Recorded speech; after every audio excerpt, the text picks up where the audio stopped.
My channel. Guys, आज की video में हम पढ़ने वाले हैं क्लास 8 का हिंदी चैप्टर 12 हम पढ़ रहे थे। इस चैप्टर का नाम है विक्रमशिला। पिछले वीडियो में हमने इस चैप्टर को पढ़ लिया था। आज की वीडियो में हम इस चैप्टर में दिए गए क्वेश्चंस को देखने वाले हैं। वीडियो में लास्ट तक आप लोग बने रहिए एंड ये वीडियो अगर आपको थोड़ी सी भी हेल्पफुल लगेगी तो प्लीज वीडियो को लाइक कीजिएगा। चैनल पर पहली बार आए हैं तो चैनल को सब्सक्राइब करके बेल आइकन को प्रेस कर लीजिएगा ताकि जब भी मैं नेक्स्ट वीडियो अपलोड करूं तो उसका नोटिफिकेशन तुरंत आपको मिल सके। तो चलिए इसी के साथ हम आज का वीडियो स्टार्ट करते हैं। तो जैसा कि मैंने आपको कहा कि हमने पिछले वीडियो में चैप्टर 12 पढ़ लिया था। विक्रमशिला चैप्टर को मैंने बहुत अच्छे से एक्सप्लेन करके आपको बताया है। वो वीडियो जरूर देख लीजिएगा, वो वीडियो बहुत इंपॉर्टेंट है। जब आप इस चैप्टर के क्वेश्चन को सॉल्व कर रहे होंगे तो आपको उसमें बहुत हेल्प मिलने वाला है। अगर आप उस वीडियो को देख लेते हैं तो आपको इसमें सारा चीज़ समझ में आ जाएगा। एंड इसमें ऐसा बहुत सारा वर्ड है जो कि शायद आपके समझ में ना आए, इसलिए उस वीडियो को आप लोग देख लीजिएगा। मैंने उस वीडियो का लिंक इस वीडियो के नीचे डिस्क्रिप्शन बॉक्स में दे दिया है एंड क्लास 8 हिंदी का प्लेलिस्ट भी मैंने इसी वीडियो के नीचे दे रखा है, आप लोग देख लीजिएगा।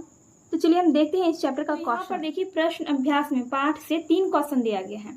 चलिए हम तीनों क्वेश्चन को एक एक करके देखते हैं।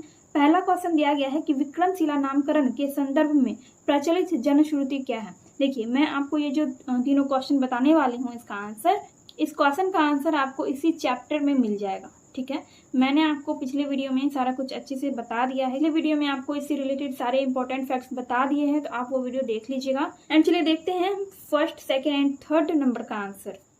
तो यहाँ पर देखिए पहला क्वेश्चन क्या है, विक्रमशिला नामकरण के संदर्भ में प्रचलित जनश्रुति क्या है। जनश्रुति क्या है, तो इसका आंसर मैंने लिखा है विक्रमशिला नामकरण के संदर्भ में जनश्रुति यह है कि विक्रम नामक यक्ष को दमित कर इस स्थान पर विहार बनाने के कारण इस स्थान का नाम विक्रमशिला पड़ा। ठीक है, इसमें कह रहा है क्वेश्चन में कि विक्रमशिला नामकरण के संदर्भ में प्रचलित जनश्रुति क्या है, मतलब इसके बारे में लोग क्या जानते हैं, इसमें सबसे ज्यादा सुने जाने वाला प्रचलित संदर्भ क्या है, मतलब विक्रमशिला का नामकरण किस तरह से हुआ, इसके बारे में प्रचलित कहानी या प्रचलित कथा क्या है। उसी का आंसर में लिखना था कि विक्रमशिला का नामकरण किस तरह से हुआ, इसके संदर्भ में क्या जनश्रुति है। तो इसके संदर्भ में यही जनश्रुति है कि विक्रम नामक यक्ष को दमित करके, यानी कि यक्ष का मतलब क्या होता है, राक्षस। ये सारा कुछ मैंने एक्सप्लेन कर दिया पिछले वीडियो में। यक्ष का मतलब क्या होता है, दमित करना का मतलब क्या होता है। ठीक है, तो विक्रम नामक यक्ष को दमित कर इस स्थान पर विहार, देखिए विहार का मतलब होता है भ्रमण करने के योग्य जो स्थान होता है, जैसे कि घूमने लायक जो स्थान होता है उसको विहार कहते हैं। तो एक राक्षस था विक्रम नाम का, उसको दफना कर वहां पर विहार बनाया गया, इसलिए इस स्थान का नाम क्या पड़ा, विक्रमशिला पड़ गया। ठीक है, ये हो गया आपका फर्स्ट नंबर का आंसर। अब देखिए सेकेंड नंबर में क्या है। सेकेंड नंबर में है विक्रमशिला कहाँ अवस्थित है। ये भी आपके बुक में दिया गया है, आपके चैप्टर में। आप लोग अच्छे से पढ़िएगा तो आपको सारा कुछ अच्छे से समझ में आ जाएगा। विक्रमशिला आधुनिक भागलपुर जिला, जो प्राचीन अंग महाजनपद के नाम से लोकप्रिय है, के कहलगांव थाना क्षेत्र पोस्ट पत्थरघट्टा के एक छोटे से गांव अंतिचक में स्थित है। क्लियर है, इसमें आपको कहीं भी कोई प्रॉब्लम नहीं आएगी। इसमें सिर्फ इतना पूछ रहा है कि विक्रमशिला कहाँ अवस्थित है, तो फिलहाल कहाँ पे है। ये सारा चीज जो मैंने आपको बताया ये आप पढ़ेंगे तो आपको अच्छे से समझ में आएगा कि विक्रमशिला कहाँ पर अवस्थित है। विक्रमशिला भागलपुर में है, आधुनिक भागलपुर, मतलब अभी जो भागलपुर है वहीं पर विक्रमशिला अवस्थित है। इसमें पूरा पता दिया गया है।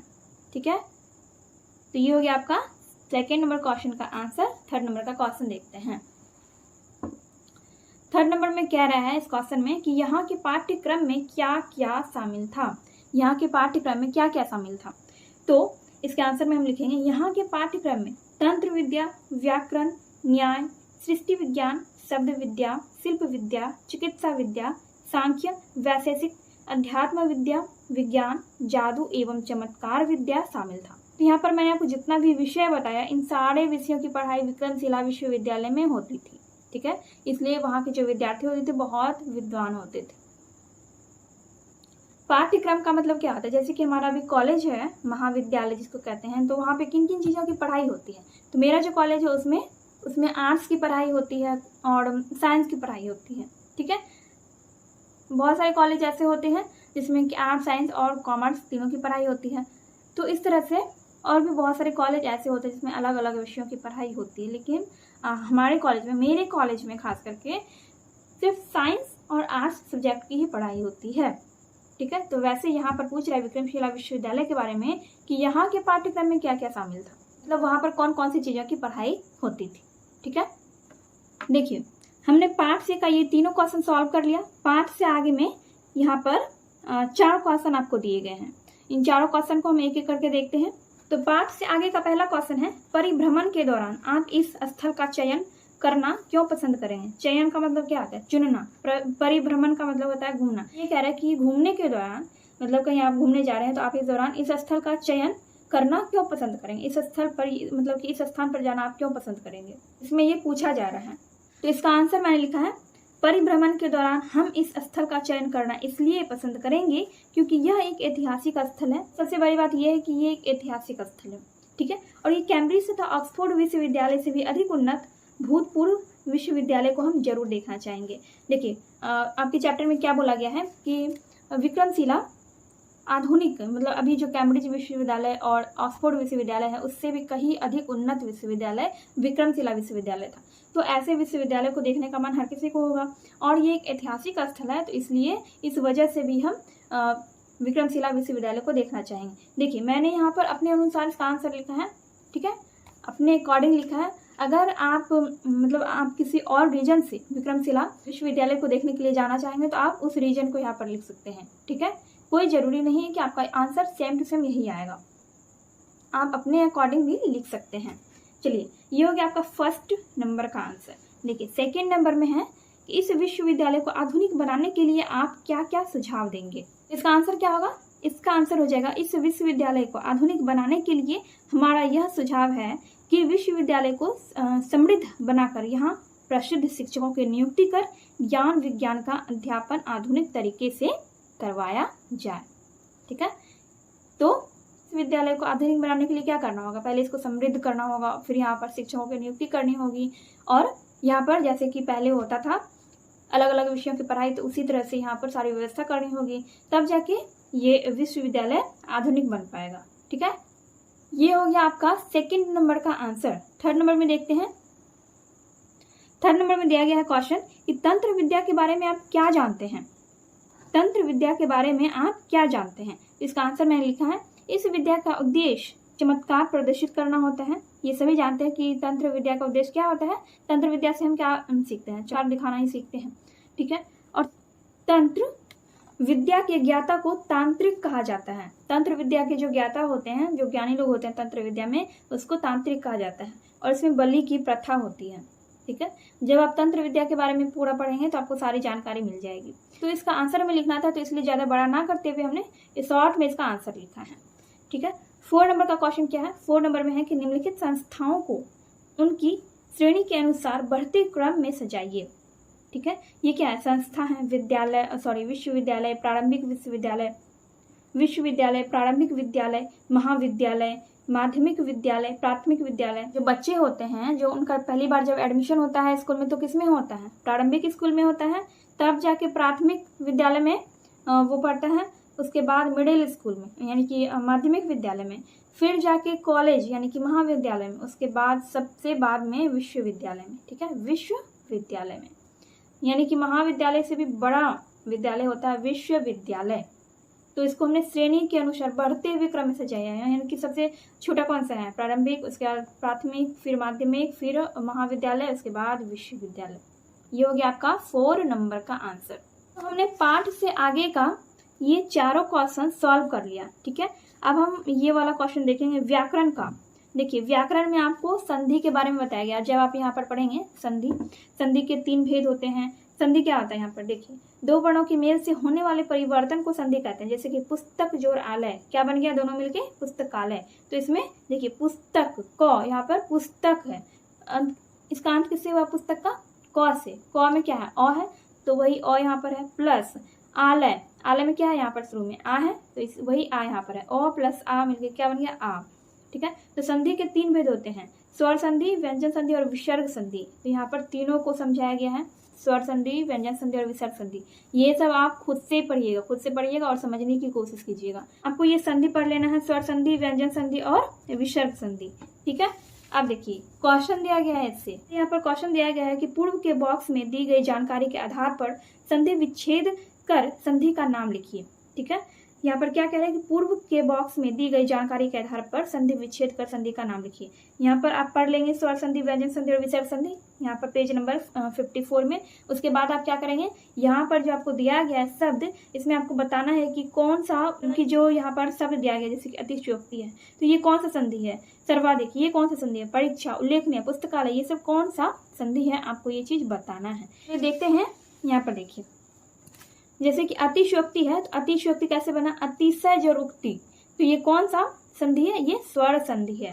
स्वर संधि, स्वर संधि का जब आप डेफिनेशन पढ़ेंगे यहाँ पर तो लिखा हुआ है कि दो स्वर वर्णों के मेल से होने वाले परिवर्तन को स्वर संधि कहा जाता है।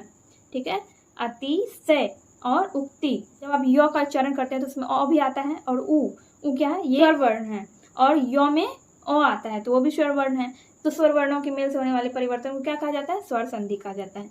तो इसमें भी अ आ रहा है और ये भी स्वर वर्ण है, तो इन दोनों का मेल हो रहा है तो ये क्या हो गया, स्वर संधि हो गया। ठीक है, वैसे सर्वाधिक है यहाँ सर्वाधिक, तो सर्व प्लस अधिक, सर्व जोड़ अधिक क्या हो गया, ये भी स्वर संधि है, सर्व जोड़ अधिक। इसको आप अपने से समझने की कोशिश कीजिए, इसके उच्चारण पर ध्यान दीजिए। ठीक है, सर्व, सर्व, इसमें भी लास्ट में मतलब उच्चारण में क्या आ रहा है, अ आ रहा है और यहाँ पर भी अ है, तो अ प्लस अ के मेल से क्या हो जाएगा, ये स्वर संधि हो जाएगा। परिजोर इच्छा, ये क्या है, ये व्यंजन संधि है। उल्लेखनीय, उत जोर लेख जोर अनिय, उल्लेखनीय हो गया, ये क्या है, ये स्वर संधि है। पुस्तकालय, पुस्तकालय क्या है, स्वर संधि है, पुस्तक जोर आलय। और शोधार्थी, शोध जोर अर्थी, तो शोध जोर अर्थी क्या हो गया, शोधार्थी, तो ये स्वर संधि है। फिर वैसे यहाँ पर विद्यार्थी है, विद्या जोर अर्थी, विद्यार्थी, ये स्वर संधि है। प्रत्येक, प्रति जोर एक, प्रति जोर एक, प्रत्येक, ये स्वर संधि है। नवागत, नवागत का हो जाएगा नव प्लस आगत, नव प्लस आगत, ये क्या है, ये भी स्वर संधि है। ठीक है, तो इस तरह से आपका व्याकरण का फर्स्ट नंबर का क्वेश्चन मैंने आपको बता दिया। इसमें और 3 क्वेश्चन है, यहाँ पर 3 और है।